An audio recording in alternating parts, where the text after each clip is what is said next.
Big boss season 6 day 5ലേക്ക് വരുമ്പോൾ വലിയ കാര്യമായിട്ട് ഗെയിം ഒന്നും മാറിയിട്ടില്ല എന്നുള്ളതാണ് ഏറ്റവും നിരാശ തോന്നുന്ന സംഗതി.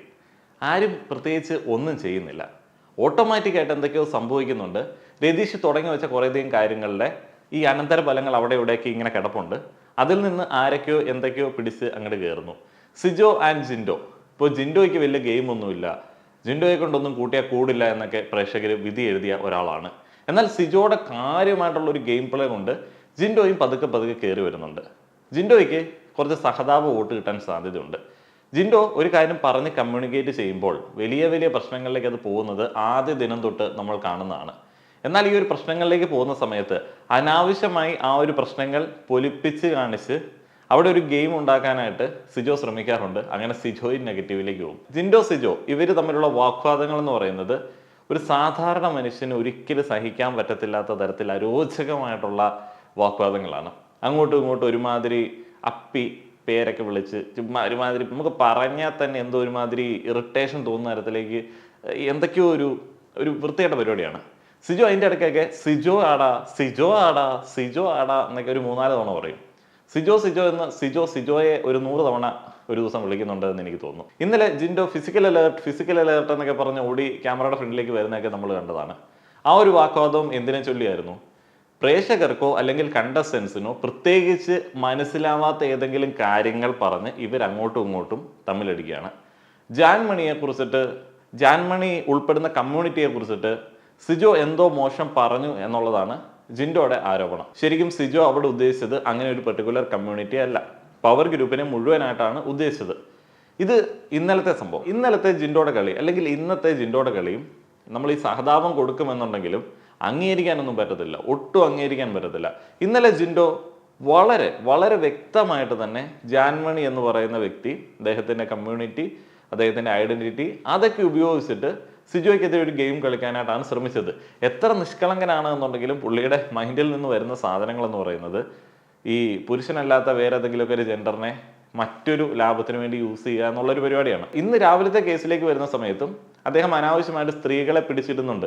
ഇപ്പോൾ സ്ത്രീകളെ മുഴുവനായിട്ട് ഇൻസൾട്ട് ചെയ്തു, വലിയ ഭീകരമായിട്ടുള്ളൊരു പാതകമാണ് ചെയ്തത് എന്നുള്ള ഒരു കാര്യത്തിലേക്കല്ല ഞാൻ വരുന്നത്.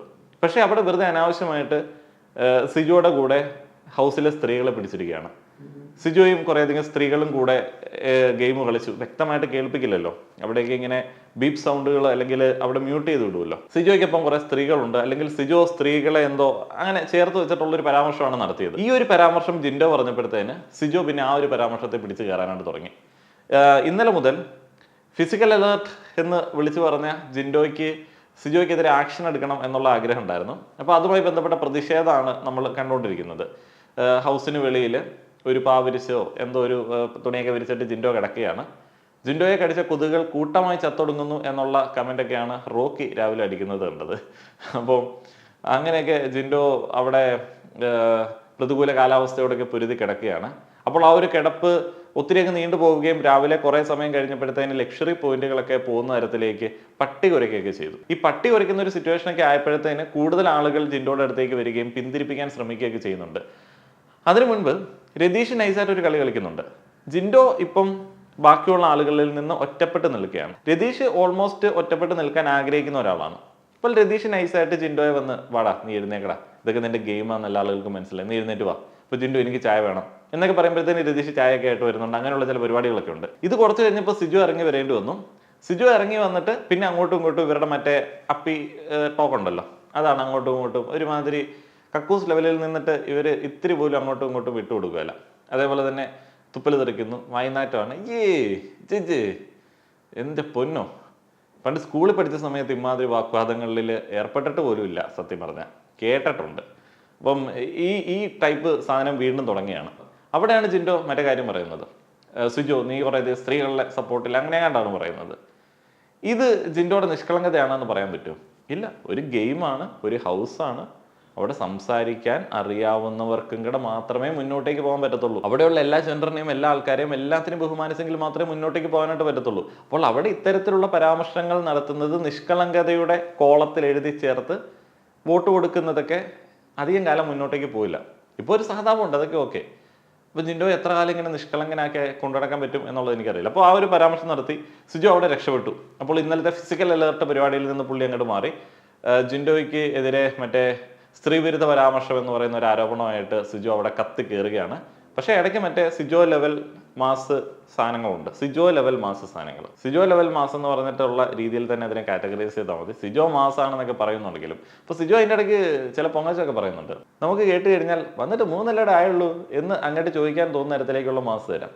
ഫിസിക്കൽ അസോൾട്ട് ആരോപിച്ച് സിജോനെ പുറത്തേക്ക് വിട്ട് കഴിഞ്ഞാൽ ഫാൻസ് എനിക്ക് വലിയ സപ്പോർട്ട് തരും, നിന്നെ ഒറ്റ ആഴ്ച കൊണ്ട് പുറത്തേ അടിക്കും, നിന്നെ എടുത്ത് ഉടുക്കും എന്നൊക്കെയുള്ള ചില വീമ്പ് പറച്ചിലൊക്കെയാണ് ഈ ജിൻഡോയുടെ അടുത്ത് സിജോ കാണിക്കുന്നത്. അതേപോലെ സിജോ ജിൻഡോയുടെ ഫിസിക്കൽ അപ്പിയറൻസിനെയൊക്കെ വെച്ചിട്ട് ഷെയിം ചെയ്യുന്നുണ്ട്. നിനക്ക് വലിയ മസിലുണ്ടല്ലോടാ, നീ ഭയങ്കര മിടുക്കനാണെന്നാണ് ഞാൻ വിചാരിച്ചത്, നീ വെറും പൊങ്ങാടാ, പൊങ്ങെന്നൊക്കെ പറഞ്ഞു കഴിഞ്ഞാൽ മറ്റേ പ്രത്യേകിച്ച് മറ്റേ വെയിറ്റ് ഇല്ലാത്ത വീർത്തിരിക്കുന്ന ആരോഗ്യമില്ലാത്ത ഒരു സാധനം എന്നുള്ളതാണ് അതിൻ്റെ മീനിങ്. പൊങ്ങ് തടി എന്നൊക്കെ നമ്മൾ കേട്ടിട്ടില്ലേ? കാരണം ഈ ഒരു ബലമില്ലാത്ത ഒരു തടി വീർത്തിരിക്കും, കാതലില്ല എന്ന് പറയുന്ന ഒരു ഇതാണ്. അപ്പോൾ അത് ശരീരത്തെ വെച്ചിട്ടുള്ള ഒരു അപമാനമാണ്. അത്യാവശ്യം ബോഡി ബിൽഡറൊക്കെ ആണല്ലോ, അപ്പോൾ കഴിവില്ല എന്നൊക്കെ ഉള്ള ഒരു അപമാനമാണ്. അപ്പോൾ ഇതൊക്കെ ഭയങ്കര മോശമായിട്ട് ഇങ്ങനെ അങ്ങോട്ടും ഇങ്ങോട്ടും അടിക്കുകയാണ്. അതേപോലെ നിൻ്റെ ബ്രെയിൻ ബാത്റൂമിൽ കൊണ്ട് കഴുകട, ഹാർപ്പിക്ക് കുടിക്കട, ഹാർപ്പിക്ക് എന്തോ ഒരു സാധനം എടുത്ത് കുടിക്കട എന്നൊക്കെ പറയുന്നുണ്ട്. എന്നിട്ട് നീ അമ്മാതിരി കുറേ സാധനം ചില ആളുകൾക്ക് എൻജോയ് ചെയ്യാൻ പറ്റുമായിരിക്കും, എനിക്ക് തീരെ പറ്റുന്നില്ല. ഭയങ്കര ഇറിറ്റേഷൻ തോന്നുന്നുണ്ട്, എന്നുള്ളൊരു ഫീൽ അടിക്കുന്നുണ്ട്. ചിലപ്പം ഈ പ്രായത്തിലൊക്കെ നിൽക്കുന്നതുകൊണ്ടായിരിക്കാം. ഈ ഒരു സാധനങ്ങളാണ്. ഇന്നലെയും കഴിഞ്ഞ ദിവസവും ജിൻഡോ ഒരു ആരോപണമായിട്ട് മറ്റേ യമുന റാണിക്കെതിരെ ഒരു ആരോപണമായിട്ട് സ്ട്രോങ് ആയിട്ട് വരികയും പിന്നീട് ജിൻഡോ സ്ത്രീവിരുദ്ധത്തിലേക്ക് പോവുകയും ചെയ്തു. സിജോയ്ക്കെതിരെ ഒരു ആരോപണമായിട്ട് ഇന്നലെ ജിൻഡോ വരികയും ഇന്ന് വീണ്ടും സ്ത്രീവിരുദ്ധതയിലേക്ക് പോവുകയും ചെയ്തു. ഇതിൻ്റെ ഇടയ്ക്കാണ് ശ്രീതു ഒരു പണിയില്ല, വെറുതെ നടക്കുകയാണ്. എന്നാലും തുണിയൊക്കെ കഴുകി കുളിക്കുകയൊക്കെ ചെയ്യണമല്ലോ. ഇപ്പോൾ ശ്രീതു വെറുതെ വരുന്ന വഴിക്ക്, തുണി വിരിച്ചാൽ വന്ന വഴിക്ക് ആ ഒരു കോൺവെർസേഷൻ ഇടയിലേക്ക് അങ്ങോട്ട് കയറി. അതിൻ്റെ ഇടയിൽ കയറി എന്തെങ്കിലും കണ്ടന്റ് ഉണ്ടാക്കാൻ നോക്കി. അപ്പോഴത്തേന് ഈ പെണ്ണുങ്ങളെ ചേർത്തിട്ടുള്ള പരാമർശം അവിടെ ജിൻഡോ നടത്തിയല്ലോ.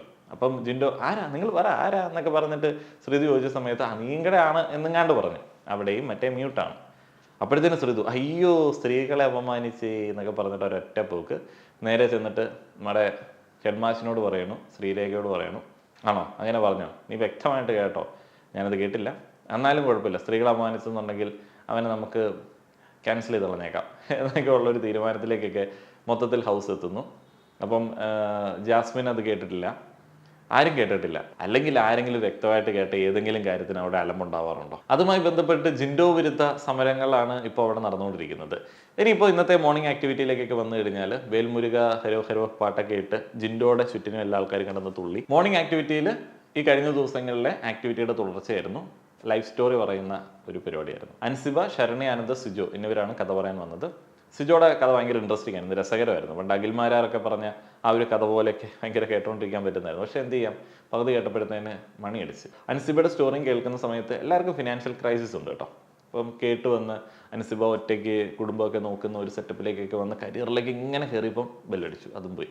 ശരണി ആനന്ദിൻ്റെ സ്റ്റോറി തുടക്കത്തിൽ കേട്ട സമയത്ത് എനിക്ക് ഭയങ്കരമായിട്ട് ശ്വാസം മുട്ടാൻ തുടങ്ങി. കാരണം അവർ ഭയങ്കര സ്ട്രഗിൾ ചെയ്തിട്ടാണ് പറയുന്നത്, ത്രോട്ട് പ്രശ്നമൊക്കെയാണ് നടന്നിട്ടുണ്ട്. അപ്പോൾ ഞാൻ ഓർത്ത് ഇത് ഭയങ്കര ബോറിംഗ് ആയിരിക്കും. പക്ഷെ കുറച്ചങ്ങോട്ട് കഴിഞ്ഞപ്പോഴത്തേനുണ്ടല്ലോ ഈ സ്റ്റോറി അങ്ങനെ ഒറ്റ കയറ്റം അങ്ങോട്ട് കയറി. ഭയങ്കര ആകാംക്ഷ ജനിപ്പിക്കുന്ന തരത്തിലേക്കുള്ള ഒരു ലൈഫ് സ്റ്റോറി. നമുക്കതിൻ്റെ ബാക്കി അറിയാഞ്ഞിട്ട് ഏതാണ്ട് പോലെ. അപ്പോഴത്തേനും എല്ലാ ആൾക്കാരും കരയാനൊക്കെ തുടങ്ങി. ശ്രീരേഖ കരയാൻ തുടങ്ങി, നോറ കരയാൻ തുടങ്ങി. നോറയുടെ ഗെയിം തന്നെ കരച്ചിലാണ് എന്ന് എനിക്ക് തോന്നാറുണ്ട്. അപ്പോൾ നോറ കരയാൻ തുടങ്ങി. അപ്പം അങ്ങനെ എല്ലാവരും കരയാനൊക്കെ തുടങ്ങിയപ്പോഴത്തേന് മണിയടിച്ച്, ബസ്സറടിച്ച്. അപ്പോൾ ആ കഥ അവിടെ അവസാനിച്ചു. പിന്നെ എല്ലാവരും കൂടെ ശരണ്യനെ താങ്ങിക്കൊണ്ട് പോകുന്നു. മൊത്തത്തിലൊരു ശോകമുഖമായ അന്തരീക്ഷം. ശ്രീരേഖ പിന്നെയും ഭയങ്കരമായിട്ട് കരയുന്നുണ്ട്. ശ്രീരേഖ പല സമയത്തും, ശ്രീരേഖയുടെ കരച്ചിലല്ല ഞാൻ ഉദ്ദേശിക്കുന്നത്, അതിപ്പോൾ ഓർത്തപ്പോൾ പറഞ്ഞു എന്നുള്ളതേ ഉള്ളൂ. ഇന്നലെയൊക്കെ ആണെങ്കിൽ ശ്രീരേഖയുടെ പലതരത്തിലെ പെർഫോമൻസുകൾ കാണുമ്പോൾ മറ്റേ തട്ടേ കയറിയിട്ടുള്ള ഒരു തിയേറ്റർ ആർട്ടിസ്റ്റിൻ്റെ എക്സ്പ്രഷൻ എനിക്ക് ഫീൽ ചെയ്യുന്നുണ്ട്. ഭയങ്കരമായിട്ടുള്ള അഭിനയമാണ്. അങ്ങനെയാണോ മനുഷ്യന്മാർ നോർമലി അങ്ങനെയൊക്കെ ചെയ്യാറുണ്ടോ? എനിക്ക് ഭയങ്കര ഓവറായിട്ട് ഫീൽ ചെയ്യുന്നുണ്ട്. അപ്പോൾ അതൊക്കെയാണ് അവിടുത്തെ മൊത്തത്തിലുള്ളൊരു അന്തരീക്ഷം. ഗബ്രി ഗബ്രിയായിട്ട് ഇങ്ങനെ നടപ്പുണ്ട്. മറ്റേ കോസ്റ്റ്യൂമാണല്ലോ, മറ്റേ ആടുജീവിതം കോസ്റ്റ്യൂമൊക്കെ ഇട്ടിട്ട് ഗബ്രി നടപ്പുണ്ട്. ഭയങ്കര നൈസാണ് കേട്ടോ. അത് കാണുന്ന സമയത്ത് നമുക്ക് ഭയങ്കര കംഫർട്ട് തോന്നും. അമ്മാതിരി രസമുള്ള ഡ്രസ്സൊക്കെയാണ്. ഏതായാലും ഇതൊക്കെയാണ് ഇന്ന് രാവിലെ കണ്ട കാര്യങ്ങൾ. അഭിപ്രായങ്ങൾ പറയുക. നന്ദി.